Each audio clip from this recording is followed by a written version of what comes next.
So before I start with today's video, I would like to congratulate each one of you for passing that NEET student life and getting entered into your new college. As of now, by the thumbnail, you'll be knowing that what is this video about. So this video is clearly on the basis of what should be your next move towards choosing your career. So result के बाद जब हमें ये पता चलता है कि हमारे स्कोर पे हमें एमबीबीएस नहीं मिल रहा, then we keep two option as our plan B, that is BDS and BAMS. So in today's video, I'm going to tell you about the BDS course. Is BDS is a good choice for you all in 2025, or it just a compromise for not getting MBBS? You want answer? So let's start this today's video.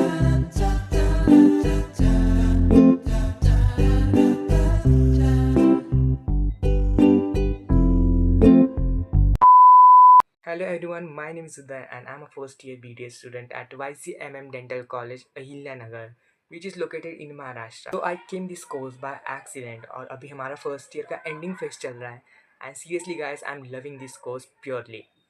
So if I talk about the BDS, so BDS is a 5-year professional degree course where we learn about the structure and the morphology of a tooth, how to diagnose and how to treat the patient.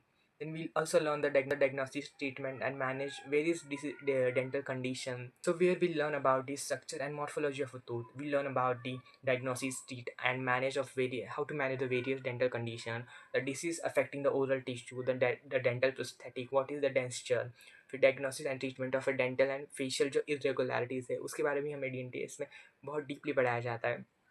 उसके बाद बहुत सारा surgical procedure भी रहता है जो हमें इस कोर्स में पूरे पोजिशन में हमें पढ़ाया जाता है. So basically if you are interested in doing arts work और if you are ready to do hand work, then BDS is a great choice for. हमें हमें पता है, we all know that BDS India के one of the highest paid job में आता है, और यहाँ पर आप अपनी प्राइवेट प्रैक्टिस, स्किल और नॉलेज के बेस पर मंथली हज़ारों से लाखों तक ईजिली कमा सकते हो. Moving towards the head, let me brief you about the roadmap of a BDS course. So as I said, BDS is a 5-year professional degree course. So in first year, what we study is the same as the syllabus of the MBBS. That is anatomy, biochemistry, physiology. But plus we have one extra subject for the dental student, that is DADH, that is dental anatomy and dental histology. जो कि BDS का basic subject है, जिसमें हमें सारे डेंटल्स के जो हमें आगे टॉपिक्स पढ़ाने जाने वाले हैं उसके सब बेसिक हमें ये सब्जेक्ट में क्लियर किया जाता है. And seriously it is one of the most interested subject. और उसके बाद in second year of BDS we study the same subject of like MBBS. So लेकिन हमें उसमें भी एक एक्स्ट्रा डेंटल का सब्जेक्ट उठाया है. So the subject is general pathology, microbiology, pharmacology and the dental subject that is dental material. ये subject sound करने में जितना सिंपल लग रहा है, एक्चुअली में रियलिटी में ये सबसे हार्ड सब्जेक्ट है. बहुत लोगों को, इनफैक्ट मुझे भी थोड़ा ये सब्जेक्ट हार्ड जाता है, इसकी बहुत ज़्यादा प्रैक्टिस करनी पड़ती है. बट अगेन अगर आप प्रैक्टिस करोगे तो आपको ईजी जाएगा. It's totally depend on you. In third year, we entered in a clinics. इससे पहले in first year and second was pre-clinic where we carve the tooth, we do like a impression, and just like pre-clinic things happen in first year and second year. But that all the pre-clinic that we have done in first year and second year. But in clinical, you have one-on-one contact with the patient. You treat the patient and you work on the patient. So let's talk about this subject you study in a third year. So in a third year is fully related to your dental subject, and you have posting as well. और posting का तो अलग ही मज़ा होता है, आपको नए नए पेशेंट देखने को मिलते हैं, आपको नई चीज़ें एक्सप्लोर करने मिलती है. So again in fourth year, it is an advanced dental subject related to the surgery plus clinics. और फोर्थ ईयर में बहुत ज़्यादा प्रेशर होता है बिकॉज सब्जेक्ट बहुत ज़्यादा होते हैं. एंड उसके बाद last is internship where you fully in a hospital और अ क्लिनिक और treating your patient. So this was the roadmap of a BDS. I hope that you have understand this roadmap. So one thing that I want to tell you guys, practicals hold 90% here. I can't, according to my senior and my teacher, आप जितना practice करोगे आप उतना knowledge gain करोगे. Second thing is the Viva.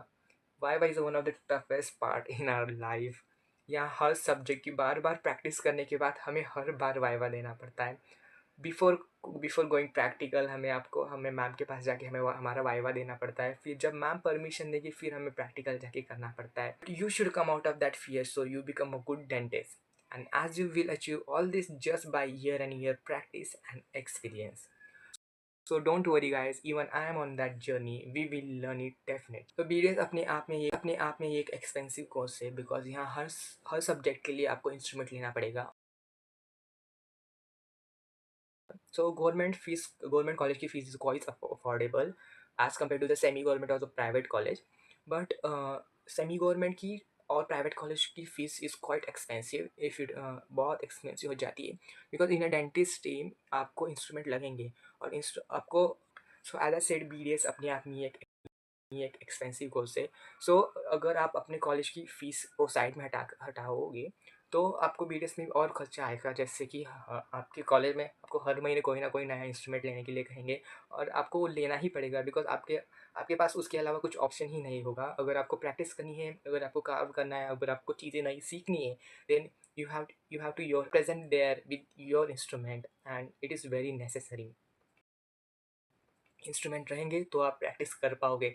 आप दूसरों को मांग नहीं सकते कि मुझे ये दे दे वो दे दे, बिकॉज सबको अपने अपने इंस्ट्रूमेंट लेके जाने पड़ते हैं अपने कॉलेज में. और सीरियसली गाइस, इंस्ट्रूमेंट थोड़े महंगे होते हैं. हाँ, अगर उसमें देखा जाए तो उसमें बहुत सारी ब्रांडिंग आती है कि आप कौन से ब्रांड का यूज़ करते हैं. जैसे इंडियन होता है, फॉरेन ब्रांड्स भी होते हैं. तो इंडियन की थोड़ी सी चीप, थोड़े रेट थोड़ा कम होता है जैसे. तो और कुछ ब्रांडेड चीज़ें होती है उसकी थोड़ी रेट थोड़ी हाई हो जाती है, बट आप इजीली मैनेज कर सकते हो. लेकिन जैसे मैं अभी सेमी गवर्नमेंट में हूँ, तो I know that what is the fees structure of my college, और बाकी मुझे कितना खर्चा आता है अपने कॉलेज के फीस के अलावा. बाकी जो कॉलेज की और चीज़ें होती है जहाँ पर हमें पैसे देना पड़ता है, इंस्ट्रूमेंट के लिए कितना खर्चा जाता है, और literally little bit expensive for me also. The talking about the patient flow, then government college में it much better than a private college, because private college भी कह सकते हो कि पेशेंट उतने ज़्यादा नहीं आते जितना हमें गवर्नमेंट कॉलेज में दिखने मिलते हैं. ऑब्वियसली अब अगर आप गवर्नमेंट कॉलेज में हो तो आपको थोड़ा सा ज़्यादा सीखने को मिलेगा ऑन पेशेंट. बट ऐसा, yes, there is a patient flow, there is a decent amount of a patient flow, but not that compare to the government college. if I'll be honest, I'm saying about my college, जो मेरे senior ने मुझे बताया है, right now they are doing their internship in my college. So जो मेरे senior ने बताया that we so lucky that हमारे कॉलेज में बहुत अच्छा पेशेंट फ्लो है. इवन हमारा सेमी गवर्नमेंट कॉलेज है, फिर भी हमारे कॉलेज में बहुत ही अच्छा पेशेंट फ्लो है. बहुत सारे ऐसे डिपार्टमेंट हैं जहाँ पर बहुत लंबी लंबी लाइनें हमें देखने को लिए मिलती है. So lucky that we have a good amount of patient flow. There are many semi government college who has a very decent amount of और very good amount of patient flow. और हमारे जितना आप प्रैक्टिस करोगे उतना आप knowledge gain करोगे, बहुत सारी चीज़ें.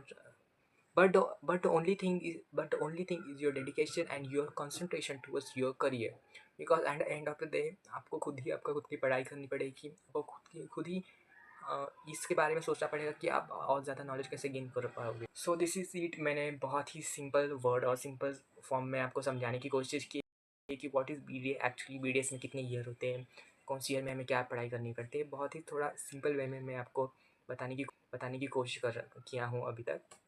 सो इस सारे चीज़, लेकिन इस पूरे जर्नी के बाद फाइनली आपके नाम के आगे डॉक्टर वर्ड लग जाता है, जिसके लिए आप इतनी सारी तैयारी कर रहे हो, इतने आप नीट की एग्ज़ाम दे रहे हो सिर्फ इसके लिए, और इस सारी चीज़ों के बाद फाइनली वो नाम आपके नाम के आगे लग जाता है. So this was all the information that my senior and I gathered for you guys. So this is the end part of this video, and if you like this video, please do like, share and comment. अगर आपके कोई भी doubt है, कोई भी आपको question है, I'll be here to answer you all the question that you have. So if you are new here, then please do like, share, comment to my channel, and please subscribe to my YouTube channel, that is the Uday and Filter.